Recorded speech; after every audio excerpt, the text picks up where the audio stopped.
حسین سب کچھ لٹاتے رہے. نور توحید 10 محرم کربلا میں آ گیا. کربلا کے باہر سے گزر ہوا توحید کے سب سے پہلے اور سب سے بڑے دشمن ابلیس کا. یہ وہ اسرار ہیں جو ممبر سے بہت کم بیان کیے جاتے ہیں. ابلیس کا گزر ہوا. ابلیس نے کربلا کے میدان میں نور توحید کو دیکھا. ابلیس نے کہا پروردگار تیرے بڑے بڑے نبیوں پہ ظلم ہوتے رہے, تو زمین پہ نہیں اترا. تیرے نبی آروں سے چیر ہوتے رہے, تو زمین پہ نہیں اترا. تیرے نبیوں کو بازاروں میں پتھر مروائے جاتے رہے, تو زمین پہ نہیں اترا. تیرے نبی دیواروں میں چنے گئے, تو زمین پہ نہیں اترا. تیرے نبیوں پہ کون سا ظلم ایسا ہے جو نہیں کیا گیا؟ پروردگار تو زمین پہ نہیں اترا. آج یہاں حسین کے لیے تو زمین پہ کیوں اترا ہے؟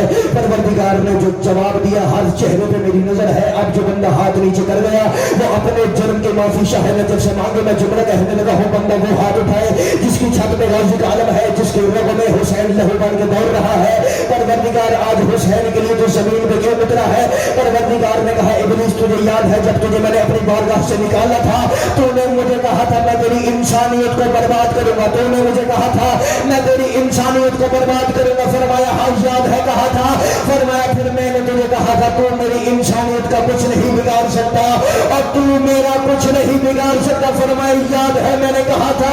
پروردگار نے فرمایا وہ میں نے جو کچھ بھی تجھ سے کہا تھا وہ صرف حسین کے بھروسے پہ کہا تھا. جو کچھ بھی کہا تھا حسین کے بھروسے پہ کہا. مجھے کیا ہوا چاہیے اور بندے بھروسے کرتے ہیں اللہ پہ.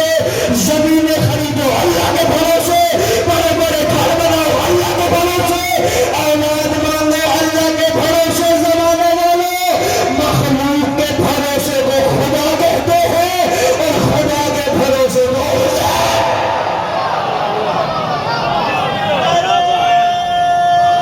جنت نصیب زمانہ دا سردار بچانے مائنی کو نیندی مرکز تقریب کی سہنے اب اجنے کندی اثر پیو تقدیر دا ناصر وہ جیندے گھر وچ آونی پاک محمد اجازت لے کے اسے پاک بطول دا سارے دشمن اے آکے منو جنت کی جنت میں نو بہتر اب منظر نہیں ہو لگڑی منظر لگڑی